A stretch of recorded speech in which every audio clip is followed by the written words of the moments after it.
थेट आझाद मैदानामध्ये। हो अक्षय, आपण बघितलं सीएसएमटी भागात सध्या प्रचंड वाहतूक कोंडी झालेली आहे, कारण इथे सध्या मराठा आंदोलक रस्त्यावर उतरलेले आहेत। पोलिसांकडून त्यांची समजूत काढण्याचा प्रयत्न केला जातोय, पण सध्या तुम्ही जिथे आहात कर्नाक पुलावर सध्या वाहतुकीची काय स्थिती आहे?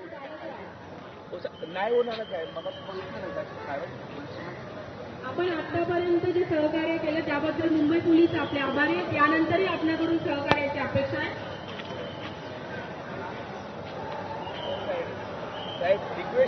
तर अक्षय यांच्याशी काही कारणास्तव आपला संपर्क होऊ शकला नव्हता। पुन्हा एकदा अक्षय भाटकर यांच्याकडे आपण जाऊयात। अक्षय, सध्या तुम्ही कर्नाक पुलावर आहात आणि आपण बघतोय सीएसएमटी भागामध्ये प्रचंड वाहतूक कोंडी झालेली आहे, परंतु तुम्ही जिथे आहात आणि जरांगेंचा ताफा जिथवर पोहोचलाय तिथपर्यंत सध्या वाहतुकीची काय स्थिती आहे? इथले सगळं ट्रॅफिक जे आहे ते दुसऱ्या मार्गावर डायव्हर्ट करण्यात आलेलं आहे। मात्र जरांगेच्या ताफ्यातल्या ज्या गाड्या आहेत त्या हळूहळू पुढे जाताना आपल्याला दिसत आहेत। हा संपूर्ण ताफा जरांगे पाटील यांचा आहे आणि ही जी दृश्य आहे ती आपल्याकडेच आहेत। केवळ हळूहळू ताफा पुढे आणि त्यांची जी गाडी आहे, जरांगे पाटील यांची जी गाडी आहे ती देखील आता आपल्याला याच ठिकाणी दिसून येईल। सगळ्या गाड्या ज्या आहेत त्या या ठिकाणी आझाद मैदानाच्या दिशेने इथे डायव्हर्ट करण्यात आलेल्या आहेत। एका बाजूला जर आपण पाहिलं तर एका बाजूला पीडब्ल्यूडी रोड आहे, मात्र तिथून त्यांना जाऊ दिले जात नाही। सगळ्या गाड्यांना हळूहळू पुढे जाऊ दिले जात आहे आणि त्यांना एका शिस्तीमध्ये पुढे जायला देण्यात येत आहे। जरांगे पाटील जो आपण पाहताय मागे एक गाडी आहे, त्या मागच्या एका गाडीमध्ये जरांगे पाटील, सफेद रंगाची ही फोर्ड कंपनीची गाडी आहे, त्या गाडीमध्ये जरांगे पाटील आहेत। त्यांच्या बरोबर आलेले या सगळ्या गाड्या ज्या आहेत त्या किमान 35 ते 40 गाड्या आहेत। त्यामुळे पोलीस संरक्षण देखील जरांगे पाटील यांना देण्यात आलेलं आहे। त्यामुळे पोलीस संरक्षणाच्या गाड्या देखील यामध्ये आहेत आणि एका बाजूला त्यांचा ताफा येतोय तर दुसऱ्या बाजूला कर्नाक ब्रिजवरून हा ताफा जो आहे तो आझाद मैदानाच्या दिशेने कूच करतोय, आझाद मैदानाच्या दिशेने जातो आहे। इथे समोर ही जरांगे पाटील यांची गाडी आलेली आहे आणि त्या गाडीच्या जवळ आपण जायचा प्रयत्न करूया।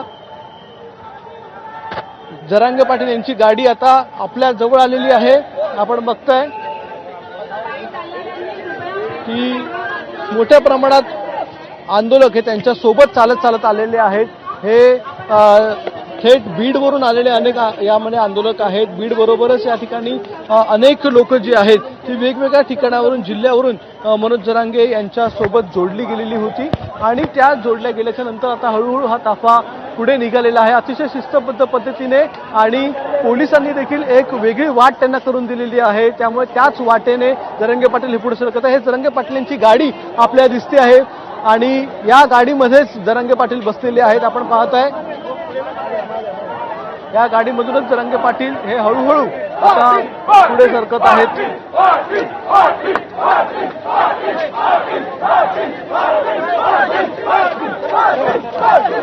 जरांगे पाटील इथे सहकार्य करा।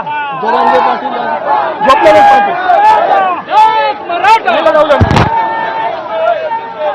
मनोज जरांगे पाटील झोपलेले आहेत, सध्या आराम करतायत या गाडीमध्ये। याच गाडीमध्ये मनोज जरांगे पाटील आहेत, ते झोपलेले आहेत, आराम करतायत। किती तास जागे आहेत? 3 दिवस झाले जागे हळूहळू किती दिवस जागे आहेत? किती दिवसापासून प्रवास चालू आहे? दादाची बाईक घ्या, दादाची। मनोज जरांगे पाटील झोपलेले आहेत, सध्या आराम करतायत या गाडीमध्ये। आपण पाहू शकता की हळूहळू हे जे वाहतूक आहे ती पुढे जाते। हळूहळू ही वाहतूक पुढे जाते आहे आणि या सगळ्या वाहतुकीमुळे आपण पाहता हीच मनोज जरांगे यांची गाडी जी आता आझाद मैदानाच्या दिशेने पुढे जाते आहे। 3 दिवसांपासून मनोज जरांगे पाटील हे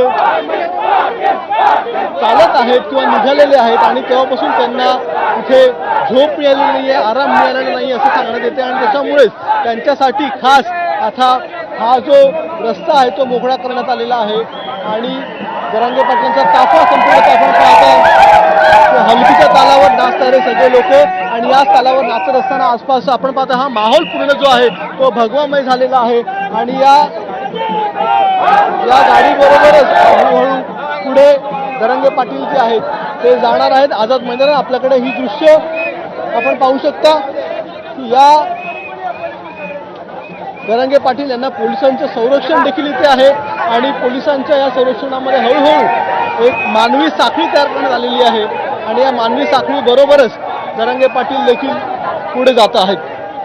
सध्या तरी जरांगे पाटील हे आराम करतायत, प्रचंड घोषणाबाजी आहे, कार्यकर्त्यांनी गर्दी केलेली आहे आणि मनोज जरांगेंच्या बाजूला हे कार्यकर्ते सगळे एकवटलेले आहेत। इथून आझाद मैदानापर्यंत पोहोचण्यासाठी साधारणतः किती वेळ लागू शकतो त्यांना? इथून आझाद मैदानाचे अंतर जे आहे ते गाडीने जर आपण गेलो नेहमीच्या वेगात गेलो तर केवळ 10 मिनिटं लागतील आपल्याला पोहोचण्यासाठी। मात्र ताफा आपण पाहताय, ताफा मोठा आहे, इथे मोठ्या प्रमाणात लोक आहेत आणि ही सगळी लोक त्यांच्या सोबत चाललेली आहेत आणि म्हणूनच हा वेळ लागतो आहे सगळ्यांना। जर ही लोक नसतील मनोज जरांगे पाटील हे एकटे असते किंवा एकटी गाडी असते तर 10 मिनिटात पोहोचते असते, मात्र आता या गाडीला पोहोचण्यासाठी किमान अर्धा तास लागेल किंवा अर्धा तासापेक्षा जास्तीचा वेळ लागेल अशी शक्यता आहे, कारण की ही गाडी हळूहळू पुढे जाते आहे आणि हळूहळू पुढे जात असताना या रस्त्यावर कर्नास ब्रिज जातो, आताच उद्घाटित करण्यात आलेला ब्रिज आहे, या ब्रिजवरून ही वाहतूक चाललेली आहे। या गाड्यांना पुढे जे पोस्ट ऑफिस आहे त्या पोस्ट ऑफिस कडून जाऊ दिलं गेलं नाही, या गाड्यांना एक डायव्हर्जन देण्यात आलं, त्या डायव्हर्जन वरून आता या गाड्या पुढे जातात। मुंबई पोलीस हे प्रत्येक ठिकाणी तैनात आहेत, मुंबई पोलीस हे प्रत्येक ठिकाणी त्यांनी आपापलं काम करत आहेत। जरांगे पाटील यांना देखील पोलिसांचं मोठ्या प्रमाणात संरक्षण आहे व पोलिसांचा वाहतूक विभाग देखील या ठिकाणी आहे, ट्रॅफिक पोलीस हे मोठ्या प्रमाणात आहेत। आधीपासूनच इथे एक चांगल्या प्रकारचं नियोजन हे मुंबई पोलिसांचं दिसून येते आहे, त्याच्यामुळे आता हा जो ताफा आहे तो ताफा आता कुठे ना कुठे व्यवस्थित आझाद मैदानापर्यंत पोहोचेल अशी शक्यता आहे।